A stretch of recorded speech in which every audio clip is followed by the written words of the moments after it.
Welcome to the Michigan Man Podcast on Wolverine Sports Radio, a member of the V Sporto Network, and in partnership with SB Nation's Maize and Brew, for Wolverine fans from coast to coast.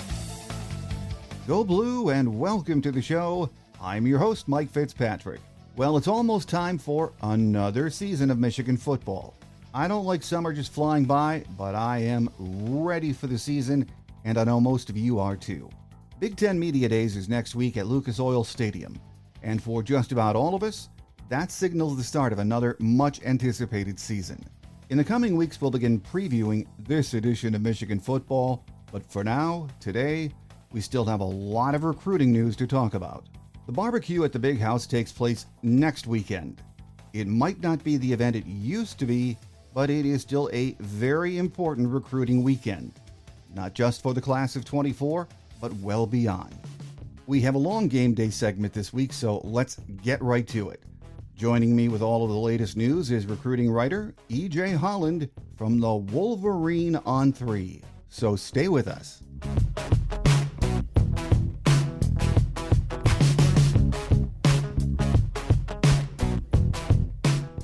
Here with us on the game day edition of the show to talk about what we are all interested in pretty much all year is recruiting, and the outstanding recruiting writer E.J. Holland from the Wolverine on 3. Welcome back, E.J. Thanks for having me, Mike. Well, there are still some big fish in the 2024 recruiting pond that Michigan is after. None bigger than corner Aaron Scott. And I guess we'll know soon, but the question is, can Michigan edge out Ohio State for his services? That is it right now, isn't it, EJ? Yeah, definitely.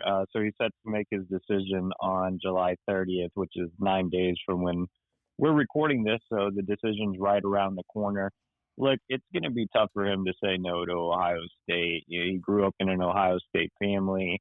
His dad is a big Ohio State fan. He's committing on his dad's birthday. He's been up there several times. It's going to be much easier to say yes to Ohio State than it is going to be to say yes to Michigan. Obviously, the Wolverines still feel like they're in this.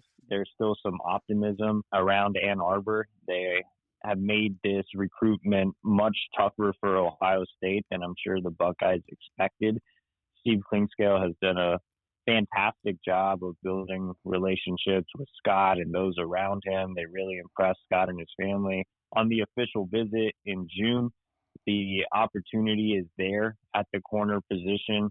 As you know, there's prime opportunity right next to Will Johnson. There's not a true clear-cut starter next to him.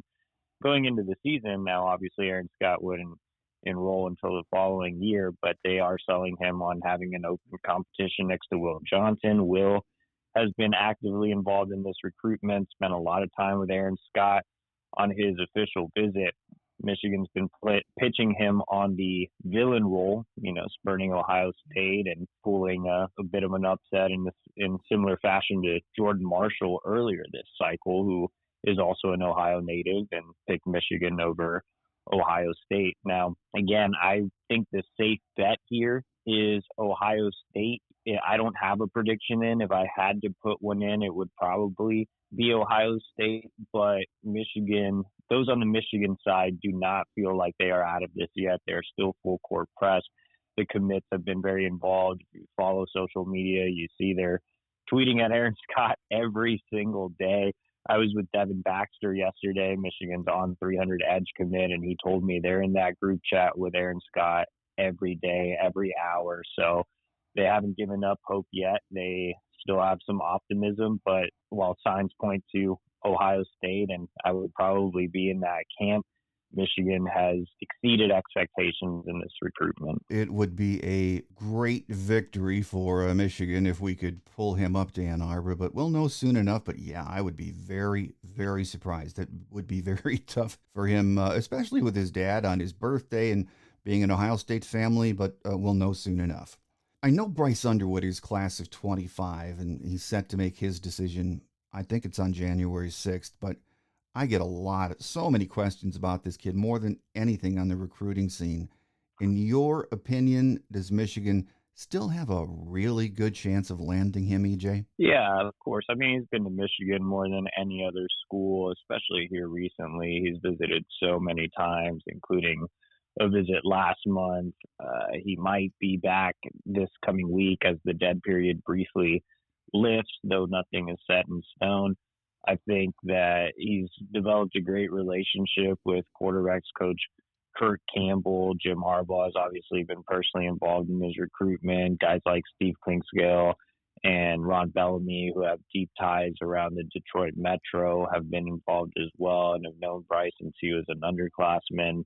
He's a sound mind, sound body kid. Obviously, Will Johnson, was the face of sound mind, sound body forever. His father, Dion, an ex-Wolverine, is a co-founder of Sound Mind, Sound Body. You have other guys on the roster from that program like Makari Page and Samaj Morgan. So I think all those connections definitely help. On top of that, if you remember, there was a rift between Michigan and Belleville's head coach, Jermaine Crowell.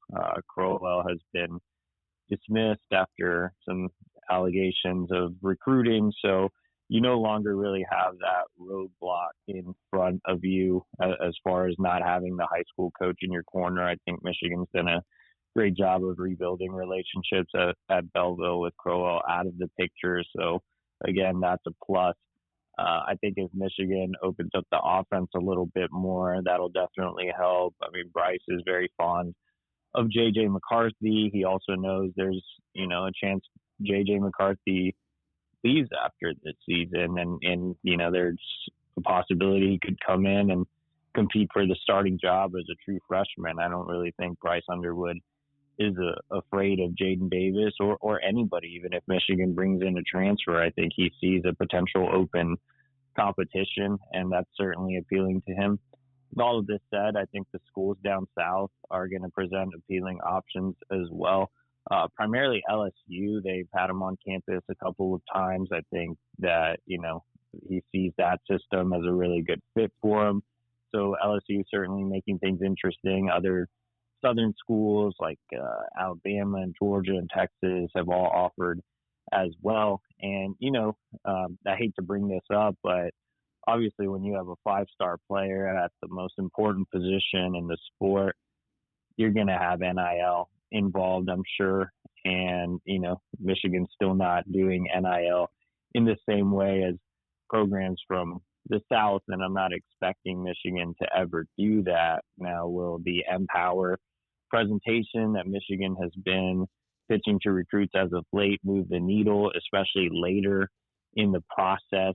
As everybody has learned, the deeper we go into the recruiting process, the more NIL is prevalent. So interested to see if that becomes a factor in this recruitment as we head closer to his decision date, which, as you mentioned, is January 6th. So this fall will be big, visits, seeing how teams do, potential NIL rise. But to answer your question, yes, I mean, Michigan's going to be right in the thick of things up until his decision date. Well, sticking with the class of 24, going back to the class of 24 now, the last time you were with us, we talked about top 100 receiver Gatlin Bair. He's from Burley, Idaho.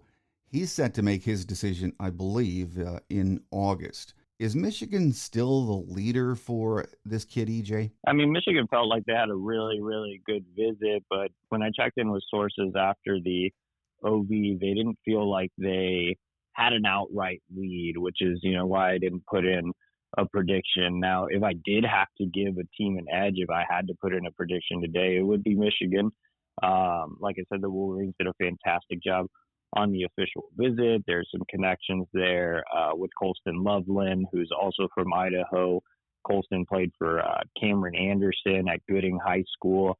Coach Anderson recently took the job at Burley, so they share the same high school coach. On top of that, Michigan has experience recruiting Mission kids. They have one on the roster in Andrew Gentry. I don't think Bair's going to make a decision based off of that, but more so it helps Michigan knowing how to approach that situation. For those that don't know, Gatlin Bair is of the Mormon faith, so he will take a 2-year mission upon graduation, technically making him a 2026 recruit. Still, he's such a special talent. I mean, you're talking about a kid that's 6'2.5", 190 pounds, that runs in the 10.2s, which is world-class speed, faster than Nicholas Harbor from last cycle, who all we talked about was Olympic aspirations.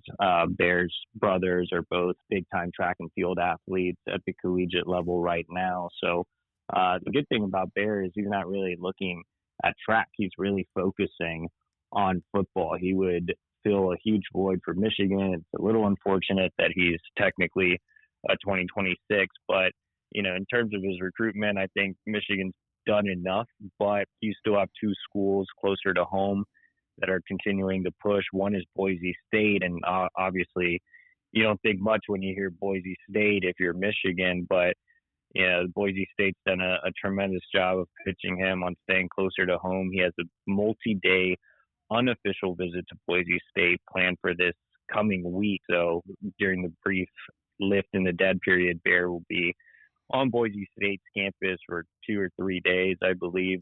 It's going to be interesting to see what comes out of that visit. I wouldn't discount Boise State at all just because they're not a power program. I mean, they have done a really, really nice job in this recruitment. And the other school involved is Oregon. Now, I think Oregon's probably in third place right now. I think it's Michigan, Boise State really battling up there at the top, but you can never discount Oregon. We've seen in recent recruitment that Oregon is known to make late surges. They have a strong NIL program, and they're a popular team in general with this generation. So I feel like Oregon could be that X factor, but as things go into that first week of August decision, I would say it's Boise State and Michigan, and this Boise State visit next week will be pivotal for Bear. Well, let's say we miss on Bear. We want another receiver in this cycle from what I understand. So can you throw a few names out there of, I hate to say plan B, but who else would we possibly go to if Bear says no? Yeah, I mean, even if Bear says yes, Michigan would want another receiver. As I mentioned, Bear's taking a 2-year mission. So he would sign a financial aid agreement and not a national letter of intent. And, if Michigan lands Bear, that's a guy they can stash away for 2 years. But if they miss on him, it makes no difference since he's technically a 2026 in terms of how they're going to approach 2024 wide receiver recruiting. So regardless of Bear's decision, whether he picks Michigan in early August or he goes to Boise State or Oregon, Michigan wants another receiver that's actually going to sign to play for the class of 2024. At the top of the board is Ryan Wingo, 5-star wide receiver out of St. Louis. Now, he's obviously more of a long shot, but Wingo did visit twice last year. He was on campus for an official visit in June. I wouldn't be surprised if he returns for a game in the fall, but there's obviously a lot of work to do to get a 5-star wide receiver. I think right now Texas is probably in command of that recruitment. You have others really involved there, including Georgia. I think NIL will probably be a role there. Again, kind of like I mentioned with Bryce Underwood, you have a 5-star player at a premium position. That's bound to happen. Good news for Michigan is, like I said, he's likely to come back for campus. He's taking it the distance, not making the decision until December. But again, I would temper expectations there. Obviously, I think it's more of a Hail Mary than it is, a true realistic option. But aside from Ryan Wingo, there's really no names on the board right now. From what I've been told, Michigan is going to evaluate senior film and make a decision from there, probably look at those first 4 games, which are crucial in the high school season. So you could see Michigan really start to push for some guys maybe in late September, early October, based on what guys do during those first 4 games of their senior years. It could be guys we've never heard of. It could be guys they circle back on, like Mekhi White, who was considered a Michigan lean early in the cycle, but the Wolverines never really made a push there. Or it could be a guy like Keelan Adams, who's also out of Virginia, that Michigan really liked early, but decided to stay at the hometown school with Virginia Tech. And, you could have DeBron Gatling, who's down in Georgia, committed to Texas A&M, who has ties to the state of Michigan. He was originally from Detroit. He expressed some interest early and was on campus early on. So there's a few names they could circle back to. There could be names that just pop up that are real, true late risers. Michigan is going to search for a Jimmy Rolder type on the offensive side. If you remember, Michigan found Jimmy Rolder late, a couple cycles ago, and that's what they're looking to do here at wide receivers, kind of find somebody late that fits the mold of a bigger body type. Channing Goodwin and Marion Stewart are already committed, but both are more slot possession type receivers. They really want a true outside guy this cycle. Well, one of the best safeties in this cycle recently decommitted, Jalen Hayward from Rockledge, Florida. I know he hasn't been on campus, or I don't think he's been on campus yet, but is Michigan going to pursue him? Yeah, there's been some contact there dating back to the spring. I had a chance to see Jalen back in April, and he told me he was interested in visiting Michigan. Michigan was interested in bringing him in for an OV this summer. It didn't really work out, but I wouldn't be surprised if Jalen makes an OV in the fall. He has been connecting well with Steve Klingscale and Jesse Minter. I think he knows there's a need for players in the secondary at Michigan right now. The Wolverines have just one commit on the back end, so I think he sees that, and he's a guy that's a flex guy. He played a lot of corner when I saw him in 7-on-7.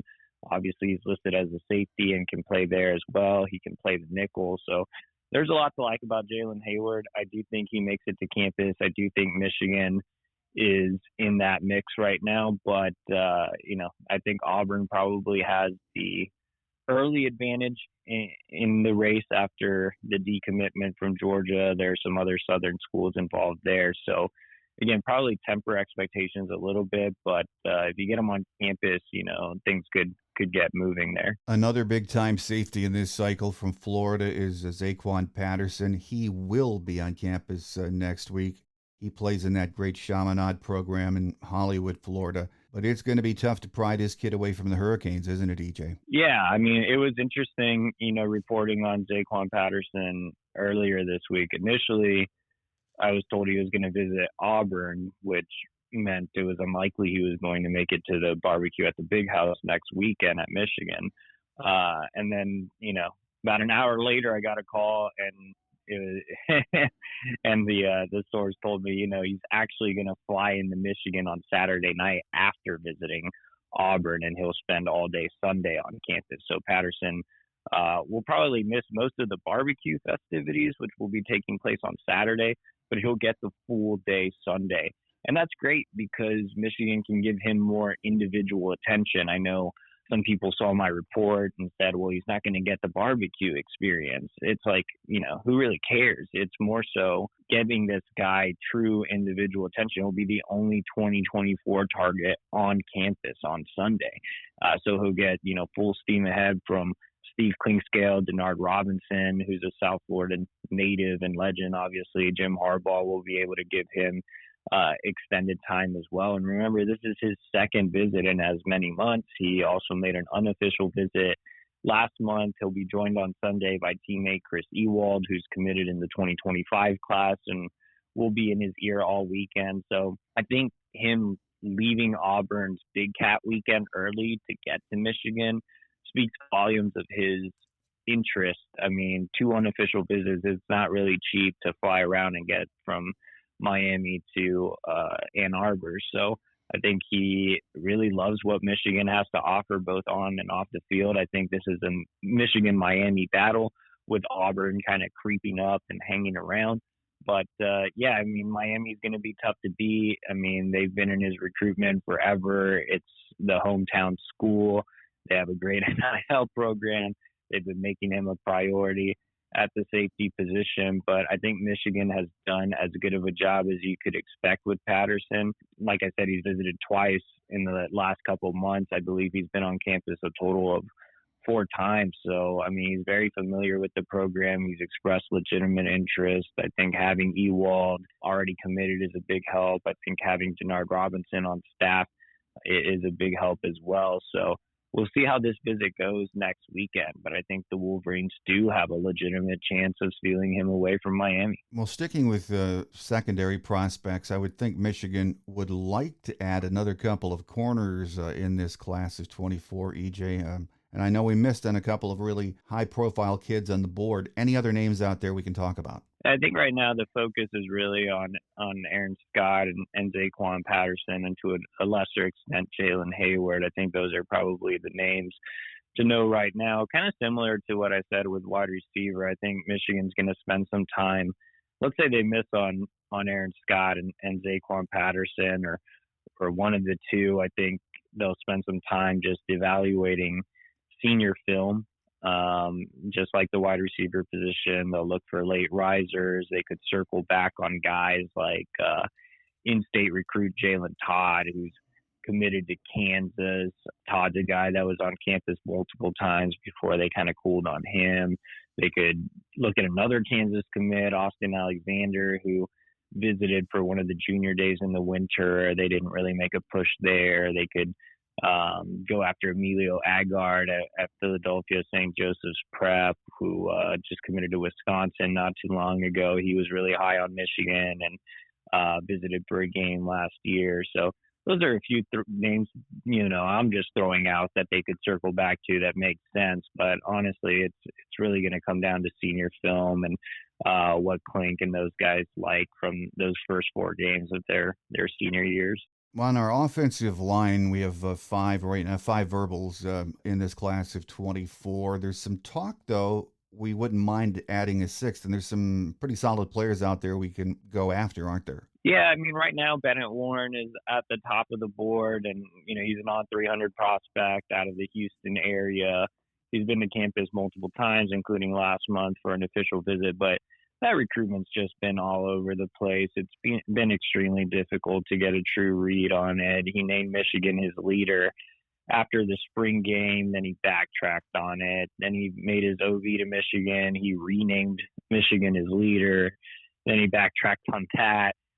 Tennessee's gained some recent momentum, but it seems like there's a divide in the family about Tennessee. You've had Oklahoma and Texas A&M also involved, and normally you would think that a Texas kid would probably just end up at one of those two if the recruitment is unclear. But Bennett Warren's not a true Texas kid. He didn't move there until a couple of years ago. He actually still has a Baltimore number, I think. So, he's not a guy that's just going to go to A&M because there's home state pressure. He's not really from there, or same thing with Oklahoma. But those two schools are really involved as well. Like I said, there's just been so many changes in this recruitment. Leader, no leader, leader, no leader. It's just at this point, it's just really hard to tell where Bennett Warren is going to land. I wouldn't be surprised if he ends up at any of the 4 schools I just mentioned, including Michigan. But if it's not Michigan, and right now I'd probably give the slight edge to Tennessee. But like I said, you never know with this kid. If they don't land Bennett Warren, then I think staying put with 5 would be fine, but they would still explore a potential 6 offensive lineman, depending. It would have to be the right guy. They're not going to just take a 6 guy to take one, but they are exploring a few others, including Jordan Seaton, who's a 5-star prospect. He's a top 30 player in the country at an IMG Academy. They got him on campus 2 years ago when he was an underclassman. Sharon Moore was back in contact this spring. That one's going to be a really tough pool. But, I think we would have to wait and see if anybody pops up that Sharon Moore really likes. But right now, the focus is more so on Bennett Warren and seeing what his twist and turn recruitment turns out with. Here with us today on our game day segment as we talk recruiting, mostly the class of 24 is EJ Holland from the Wolverine on 3.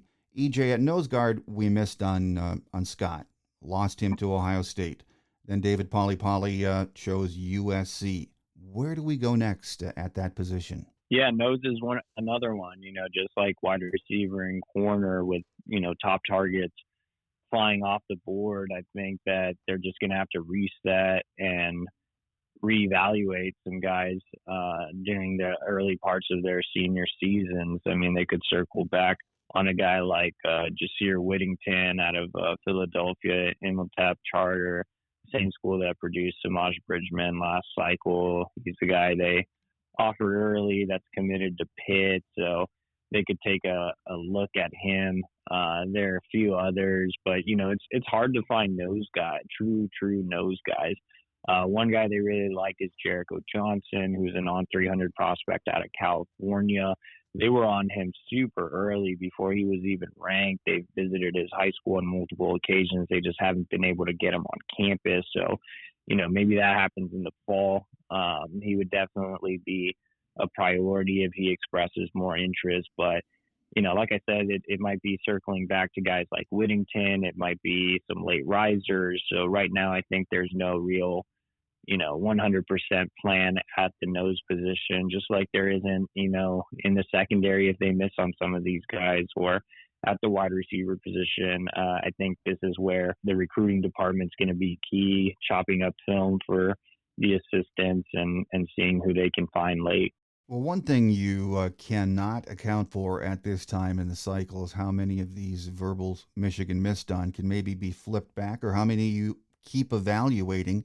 Does Michigan, though, stay on some of these kids like a Justin Scott, for example, and maybe try before December to get them back? Yeah, I mean, you never know what can happen later on in the cycle, especially if Michigan has another big season on the field, which is fully expected if they beat Ohio State for the third straight year, especially in the Big House in front of, what I would expect, a big list of recruits.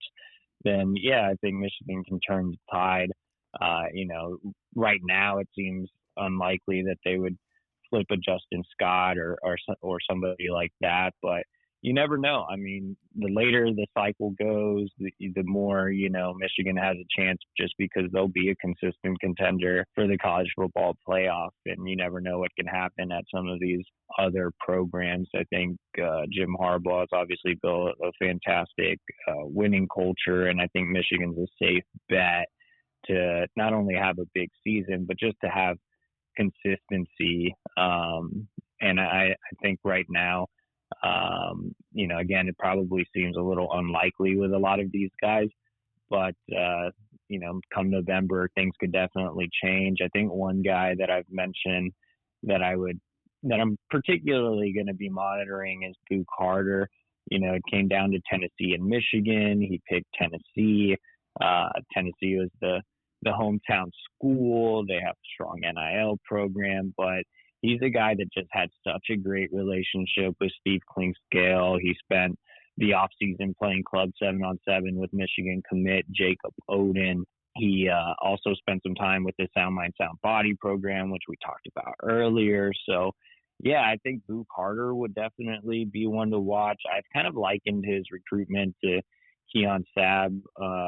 Keon, as a recruit, was committed to Clemson, but continued to kind of flirt with Michigan. And then he got on campus late in the year and ultimately ended up flipping to Michigan. And I'm not saying that's going to be the exact case with Boo Carter, but I do see some similarities between those recruitments. So Boo Carter's one I would keep an eye on, as far as other guys like, David Pale or Justin Scott or, guys like that. I think we won't really know anything on those guys until later in the year, or even in Aaron Scott, if he picks Ohio State, and let's say Ohio State, with them filling the quarterback position with a kind of an unknown, if they struggle a little bit, you never know. So we'll just have to wait and see how the season plays out. The updated On3 industry rankings came out last week, and commits Micah Kaapana, Jaden Smith, Manuel Bagel moved up, linebacker Zachary Ludwig, and quarterback Jaden Davis took a tumble. At this time of the year, how do these recruiting services qualify that kind of movement up or down for these kids? The live evaluations are a justification of what you see on film. So when you see these guys on junior film, that gives you a great idea of what you can rank them.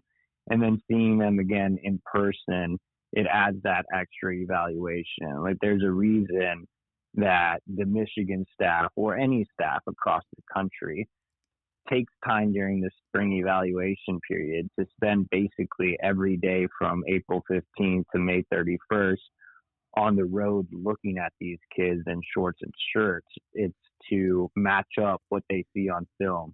Are these guys the right height? Are these guys the right weight? How long are they really? How quick twitch are they really? What do they look like running, not just in a straight line, side to side movement? They can evaluate, more intricate details. Like I remember I was on the road with Mike McDonald and he was talking to me about ankle flexibility and just like, man, this was over my head. I think just getting out there and seeing guys, matching up what you see on film and matching up what you might still have questions about. I think like a prospect like Jaden Davis as well. I think he just has a super high floor, but you look at progression from sophomore to junior to going into a senior season, and you might not see a lot of projection just because he is a high floor prospect. He hasn't gotten any taller. He's still under 6'1". He has limited athleticism. He's not a guy that exactly scares defenses with his legs, and he has a bit of a lower throwing motion that caught some attention at some off-season events. But at the same time, he's still really efficient. He had a strong junior year. He has, a great football IQ. He's a high-level processor. And so, he gives you a base, but he's not exactly projecting as that 5-star that we may have looked at him as an underclassman when, he was kind of lighting it up as early as the 8th grade. And you were like, wow, this guy could really turn into something. And while he's turned into something, he's still a really, really good prospect. He's not exactly that 5-star caliber prospect. And you can see that based on his junior film and then going into some of these off-season workouts and off-season competitions that he's competed in. And then on the flip side of the coin, you look at a guy like Devin Baxter, and his junior film isn't, super amazing. But you also have to consider this is a guy that is just really raw. He started off playing quarterback, and he'll still play quarterback for his high school team. And then he transitioned to tight end, and then he eventually ended up at edge. He plays at Gwynn Park, so it's not exactly a DMV power or anything. It's not even remotely close to Baltimore, which is where they had his high school listed initially. So it's kind of out by the wayside. And you go out there and you watch him in workouts, and you know what Ben Herbert is capable of in the strength and conditioning program, and you know what Mike Elston is capable of as a developer of talent, and you see the length and you see the athleticism, him running routes and sinking his hips and getting in and out of breaks on offense, and then you see him going through defensive workouts and you see him putting that length to use and just his body frame. I mean, he's close to 6'6", 240 pounds, and you watch him move around and you see the projectability. You see, okay, this is a guy that has way more of a ceiling than, a guy that's a high floor guy. I hate to compare offense to defense, but you see Jaden Davis has more of that limited ceiling. He's kind of capped out a little bit. You know what you're getting with him. With Devin Baxter, the sky is the limit. So, you see that when you go out and do these in-person evaluations, and the fact that he's committed to Michigan, makes me even more excited. Like, I was already really high on Devin Baxter, and then seeing him again yesterday and seeing the way he's continuing to progress as just a raw talent is something that I look at and I say, yeah, this is a kid that Michigan's going to turn into an absolute monster that maybe necessarily wasn't coming off a super high junior season, but I have really high expectations for him as a senior. So, hopefully that explains some of it. I know that was kind of a long-winded answer. Well, the last big event before practice actually gets underway is the barbecue at the Big House. That's next weekend. It might not be what it used to be, but what it is still a really important recruiting tool, isn't it? Yeah, I mean, the barbecue at the big house is still really important, especially for the 2025 recruiting class. You're going to have a lot of big time players on campus for next cycle. And that's great. Look, I mean, Michigan has filled out this class much earlier than usual. I released my initial post official visit hot board yesterday over at the Wolverine, and it had the names that we talked about on this podcast, and that's just a handful of guys, right? There's 26 commits. You only have about 4 or 5 more spots, so there isn't much left to do in 2024. Now, that gives Michigan the advantage of being able to put together a very special 2025 recruiting class. And you look at the early visitors list for next week, and I mean, it's loaded. You could have Bryce Underwood back on campus. That's not confirmed yet, but it wouldn't surprise me if he gets back on campus. David Sanders, the number 1 offensive tackle in the country, 5-star out of Providence Day, same school as Jaden Davis and Channing Goodwin. He's coming in for his first visit. You have DJ Pickett, the number 1 safety in the country, 5-star prospect out of Central Florida. He's a kid that's been on campus on multiple occasions. This will be his 3rd visit. He was also on campus in June. So you have the potential for 3 early 5-star prospects on campus, and there's several other on 300 recruits expected on campus in the 2025 class. So I think Michigan has a chance to put together a really special 25 class. I think people had higher expectations than what the 2024 class will probably finish. Right now, they're ranked number 5. I think they'll probably end up somewhere in that back end of the top 10. But I think 2025, if Michigan wins again on the field, if they can get NIL rolling, which we always say, then I do think next cycle can be a firm top 5 class. There are just so many heavy hitters coming in for the barbecue, which we haven't necessarily seen in years past for the cycle coming up. So it will be really, really 2025 heavy, but at the same time, that's great for Michigan just because they're getting more of a jump start on the underclassmen than they normally do. Lee J, a couple of general recruiting questions I have for you I thought our listeners would find interesting. You're on the road a lot of the time watching these kids compete in camps and then during the fall and the season.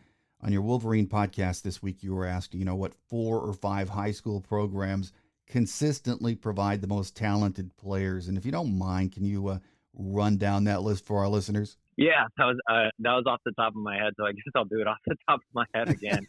The best league in the country is the Trinity League down in Southern California.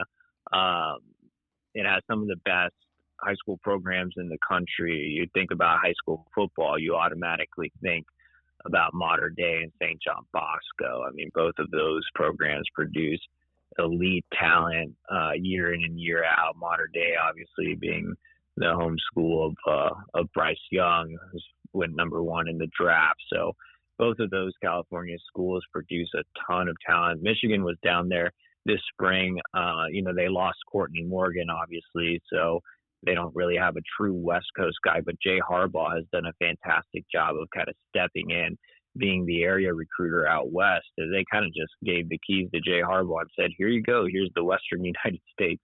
So and Kirk Campbell's been down there as well, but they're trying to get some underclassmen out of Mater Dei and St.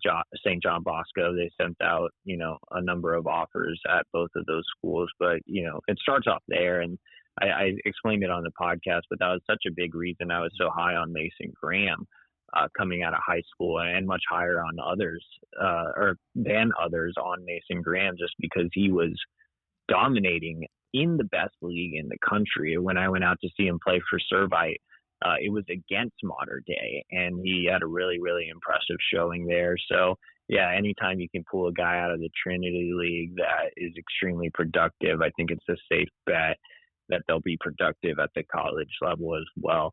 IMG Academy is obviously, shouldn't even count, to be honest. Yeah. IMG Academy pulls kids from all over the country. You actually have a couple of in-staters heading down there now. On 300 offensive lineman Caden Strayhorn is originally from Michigan, and he's down at IMG. Alex Graham, a top 100 corner, from Cass Tech is transferring out to IMG this season. So, they're pulling in kids from the state of Michigan. They're pulling in kids from all over the country, and they're just a national powerhouse. It's kind of unfair just because they recruit everywhere and they get the top talent, across the nation. And obviously Michigan's had success at IMG in the past. JJ McCarthy spent a year there during the COVID situation in Chicago. So, IMG is always going to be a big school. Jay Harbaugh and Steve Klinkscale both spent some time there in the spring. You have Baltimore St. Francis, which is very familiar for Michigan fans, being the home school of guys like Blake Corum and Derek Moore. And obviously you had Biff there for a while. But St. Francis is playing the toughest schedule in the country this fall. They have several talented underclassmen. Michigan has offered, I believe, somewhere between 10 and 15 2025 and 2026 prospects at St. Francis. There probably won't be a St. Francis kid this cycle, but they are absolutely loaded in the 25 and 26 classes. One of my favorite recruits in 25 is Blake Woodby. He's a top 100 corner. Michigan's trying to get him on campus here pretty soon, but he's one of my favorite guys. But St. Francis is such a great program. I always enjoy spending time with Coach Masai and the guys out there. I mean, when you say, hey, I want some dogs on the roster, you go to St. Francis, you get guys out of Baltimore.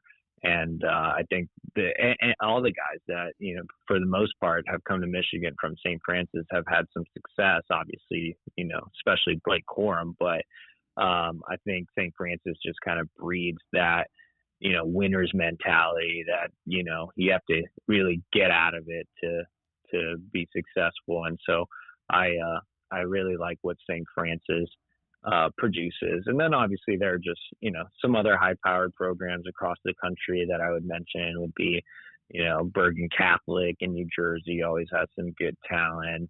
Chaminade Madonna down where Zaquan Patterson and Chris Ewald has some great talent. Las Vegas Bishop Gorman, which is home to Micah Kaapana, has some great talent as well. They're consistently, a top 10 program in the country. And I think that's a big reason, why Kaapana could explode in the rankings this fall. He's going to be the full-time starter for Bishop Gorman, playing against the best high school teams in the country.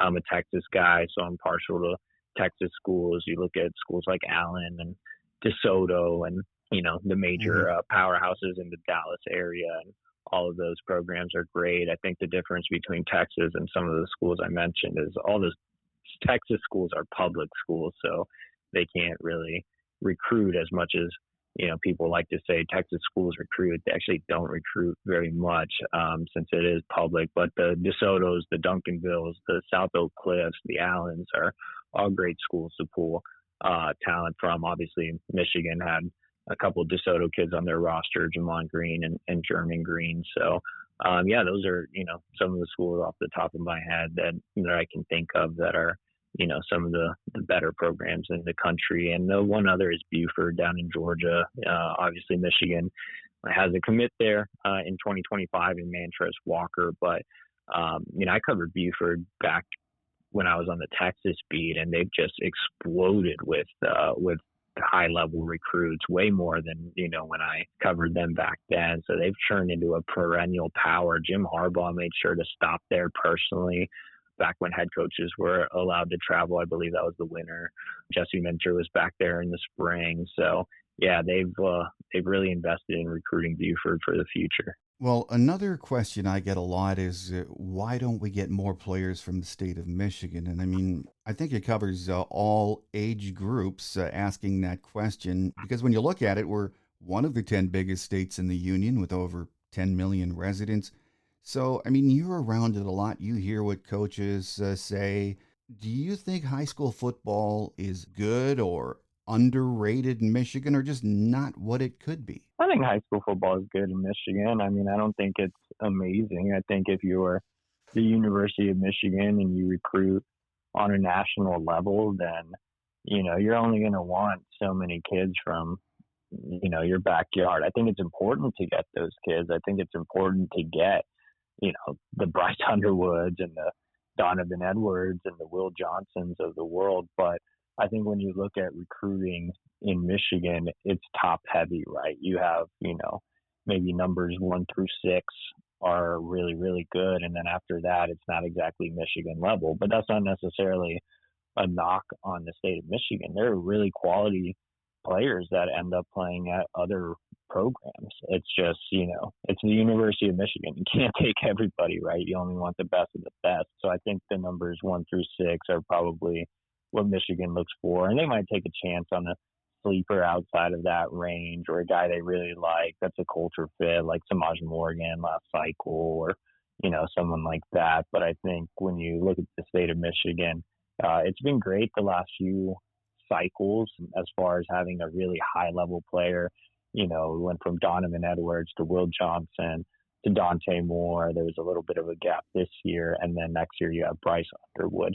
But I think Michigan does fine. I think they've kind of rebuilt a lot of recruiting bridges in the state of Michigan, specifically in the Detroit Metro, with the hirings of Ron Bellamy and Steve Clinkscale. Both of those guys have done fantastic jobs of building relationships around the area. Mike Hart has been really involved in the area as well. So, to answer your question, why doesn't Michigan get more kids in Michigan from Michigan?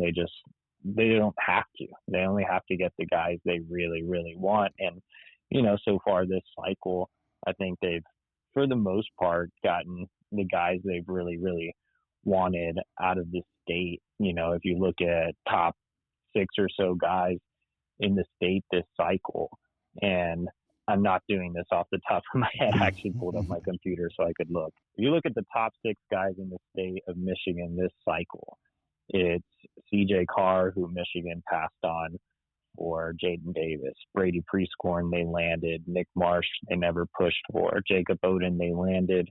Brandon Davis Swain was always on the back burner, and Jeremiah Beasley they wanted and landed, right? So they got half of the top 6, and the 3 guys they didn't get, they didn't really push for. So I think that's completely fine and then after that, after the top 6, it's guys they didn't even offer, really, or guys they could circle back on later, like Jalen Todd, who I mentioned earlier. But I think it varies cycle to cycle. I think this was kind of a weaker year in the state of Michigan, but even for the most part, you're going to want those top 6 to focus on, and all 6 might not really even be priorities like I just ran through.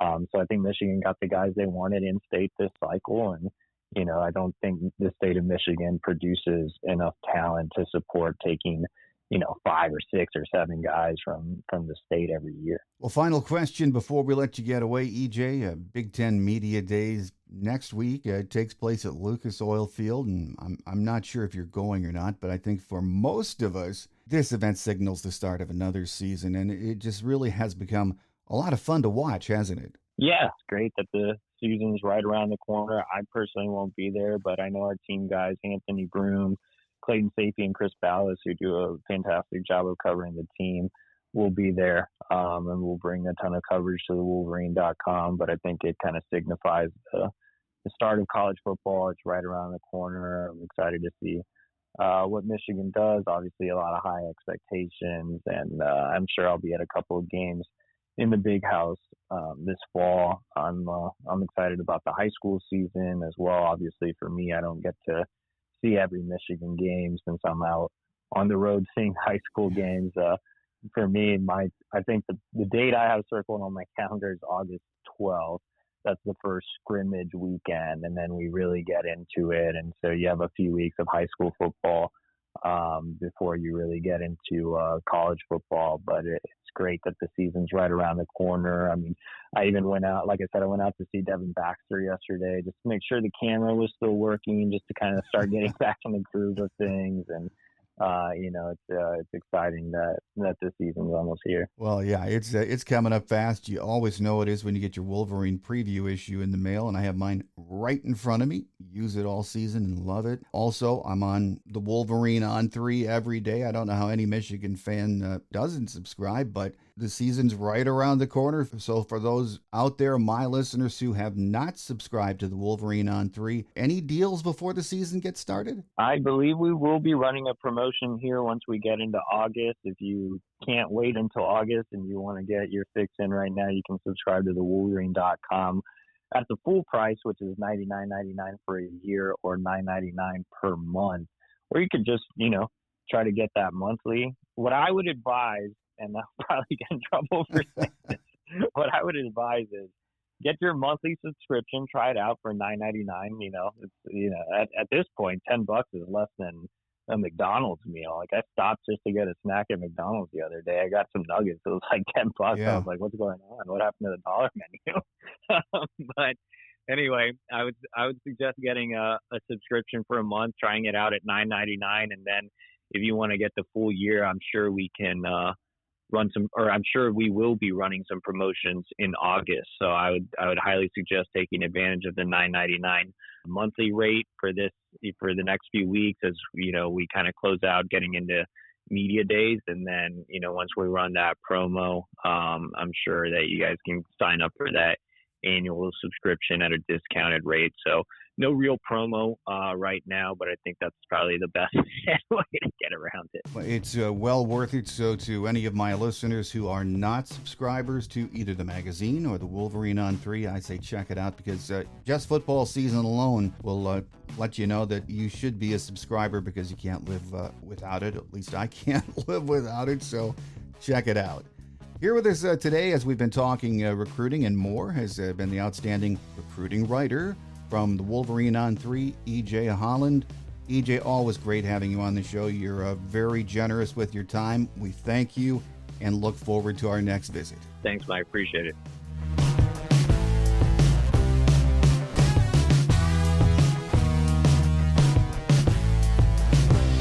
On Quick Hits today, as I mentioned at the top of the show, practice starts in just about a week, and we'll begin our month of previews with our Michigan beat writers and media personalities. Until then, enjoy all of the coverage of Media Days on BTN, because soon it will be time to tee it up. That does it for now. I'm your host, Mike Fitzpatrick. Have a great weekend, everyone. Make sure you tell your Wolverine friends and family about the show, and if they aren't subscribers, tell them to hurry up and subscribe. We're free and available from iTunes, Google Play, or wherever you get your podcast from. A reminder to like us on Facebook, follow on Twitter, and leave a comment or rating after you listen to the show. And thank you in advance. Until we meet again, take care, and as always, go blue. Thanks for joining us today on The Michigan Man, here on Wolverine Sports Radio, a member of the V Sporto Network, and in partnership with SB Nation's Maize and Brew. Our listener lines are open 24/7 for your calls at 313-263-4842. That's 313-263-4842. Or email us at themichiganmanpodcast@yahoo.com. That's themichiganmanpodcast@yahoo.com. The Michigan Man Podcast is produced at the studios of Robin Lynn Productions, Allen Park, Michigan, and is not affiliated with the University of Michigan. Go Blue!